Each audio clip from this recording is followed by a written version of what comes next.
Hi, I'm Rick Baker. I'm with the Partnership for Families, Children, and Youth here in Walton County, and I'm sitting in for Dina Huff today. And I have with me Judge Mike Burke, who is the Chief Magistrate Judge for Walton County, who is also the Chair for the Walton County Family Violence Task Force. And we're going to be discussing some things that are going on with the task force today, some changes that have been implemented. And Judge, the task force has entered into an agreement with law enforcement and with Project Renewal to gather some information. How does that process work, and what information are we looking for? Well, what we started probably 3-4 months ago, we started reestablishing the Domestic Violence Task Force. It had kind of went away for a while, and we saw a need for it again, and we began to meet, garnered the partnership that we had with a lot of the community leaders, business people, individuals who wanted to be involved with the task force. And over that period of meetings, we determined that we needed to possibly take a different direction than what was going on in the past. Before, everybody's heart was in the right place, but it was just like we were pulled in different directions, and there was no clear, concise thing that we wanted to do as a task force to be able to help, get rid of, if we could, domestic violence, or at least break a cycle of it. So over those course of the meetings, we determined, as a collaboration with everybody in there, that we're going to take kind of a different approach than what other task force were doing. And essentially we came up with the idea of, we got law enforcement back involved. And each law enforcement agency in Walton County is involved. They're on board with us, and they're cooperating 100%. And what we're doing is we're providing information to each victim of a domestic violence incident. And our task force is not concerned as much with the arrest and prosecution as it is with making contact with every victim. We as a task force don't believe that somebody has to, doesn't have to be an arrest in order for somebody to be a victim of domestic violence. We feel like that even if there's no arrest, you can still be a victim. Sure. And I think what we were doing was we were overlooking that, or we didn't have the ability, or we weren't pooling our resources enough to get or make contact with those victims. So what we've done is, anytime law enforcement has contact in a domestic situation, they deem it to be a domestic under Georgia law and under the statute, how it's defined. Then each victim who is recognized or categorized as a victim will be contacted by Project Renewal within 24 hours of that incident. And that just gives us the ability to say we're being proactive. We're not waiting on the victim to contact us.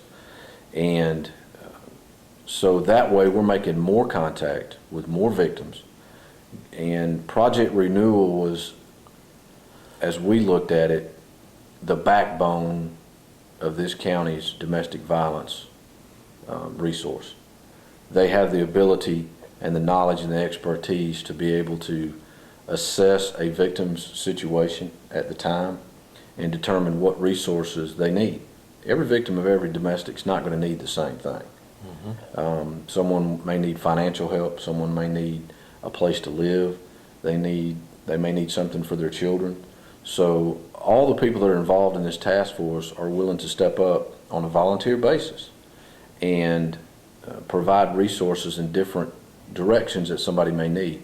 Project Renewal, again, is the backbone of this, is sort of the foundation for what we're building. And based on the assessment of the victim, when they contact that person, within 5 or 10 minutes, they're going to be able to determine whether or not that person needs a financial help, a place to go or something like that, or both. Then what they do, Project Renewal will divvy out that victim to another resource within our task force. Or we'll tell the victim, Project Renewal will tell the victim, hey, this is where you need to go. Rather than, And it was taking it off of law enforcement. I felt like law enforcement, their specific job is the criminal aspect of it, is to determine whether or not there's a primary aggressor, or whether there's probable cause for an arrest or something like that. To me, that's their purpose. Again, not to overshadow that by any means that they're going to look out for the safety of the victim in the case. But as far as them determining what resource that victim needed right then, it's very difficult for law enforcement to do that. So we kind of took that away from law enforcement and put it back to where I think that it should be. And again, this way I think we're contacting probably twice as many victims as we were before. Because prior to the task force getting involved in this type of situation, the only time that we might find out about a victim is if they do it on their own.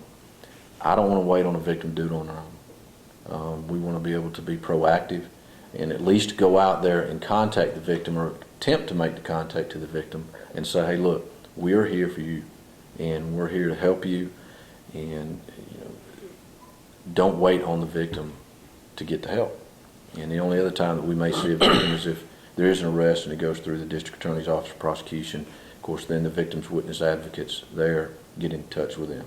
But we're going, I think, above and beyond that. We're trying to contact any victim regardless if there's an arrest or not.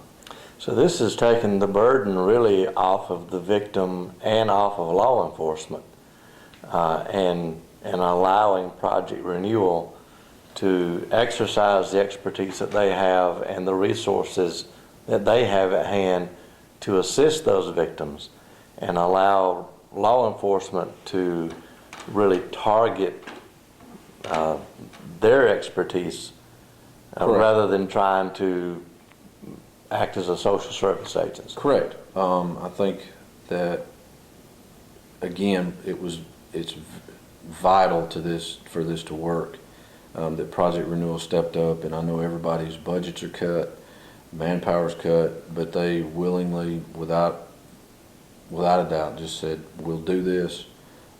Each law enforcement agency is contacting Project Renewal with the information on a daily basis, and Project Renewal is making the attempt to contact the victim within that 24-hour period.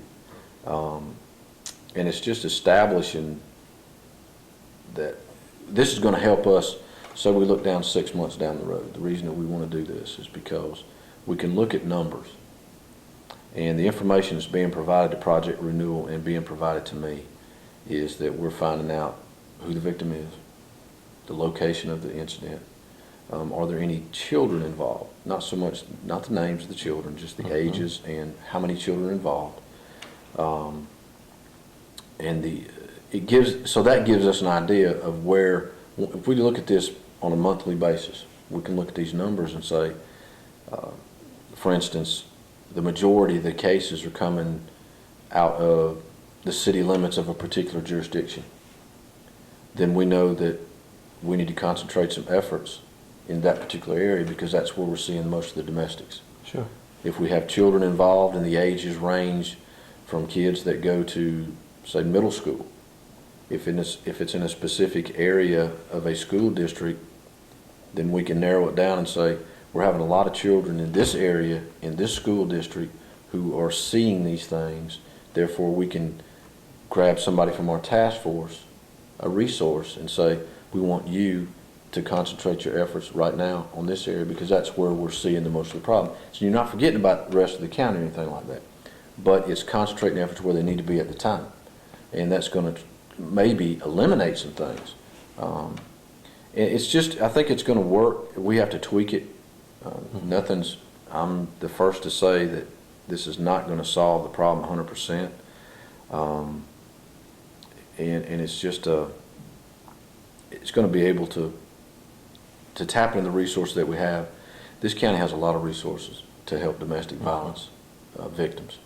What we're trying to do is just streamline that and make it easier for victims to get those resources, and I don't want them to have to do it on their own, because if they got to this point, if law enforcement's called, more than likely there's things that happened before when law enforcement wasn't called. So This is not the first incident.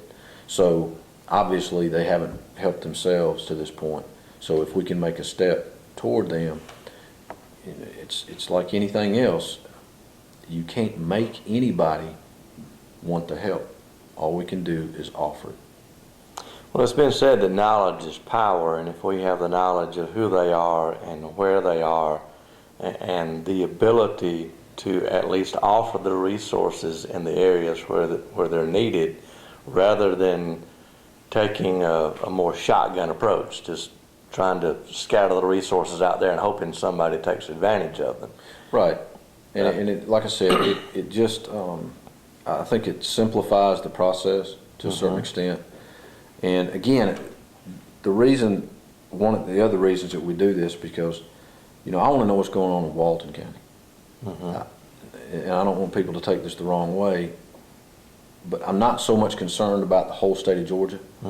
Because, the fatality review, I think state of Georgia domestic fatality review or something like that, they put out a yearly annual report, and they breaks it down very detailed on domestic situations.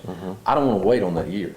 Right. And I don't want to have to sift through that magazine or that book or that publication to determine what's going on in Walton County. If we do this, and we do what we're trying to do right now, 6 months or a year down the road, we're going to have our own statistics for Walton County, specifically for our county. We'll be able to come back and show to the public and say, okay, if we do this for a year, we come back in a year and say, over that year period, we had this number of domestics. We've made contact or attempted to make contact with this number of victims. We actually made contact with these victims. Out of those victims, resources were provided to these. And to me, the success of the task force would be, and I've said this in the past, that if we get into this and we continue to grow and we do what we want to do, that at some particular point, if our task force has one victim walk into our meeting and stand up in front of all of us and say, if it was not for the task force and the way you're doing things, I wouldn't be here today, that would be a success. And I just want people to know that if you're in a situation like that there is help, that all you got to do is make a phone call. You can call, I'm sure you can call the partnership, you can call Project Renewal. There are resources out there, and we're willing to help, and we're willing to take a step above that and do whatever we need to do. Okay. Thank you, Judge. If you need to get in contact with the Project Renewal, their phone number is 770-860-1666, and that is a 24-hour hotline number, so feel free to call it any time. If you need to call the partnership, our number is 770-207-6060. We thank you for watching, and we hope this has been informative to you.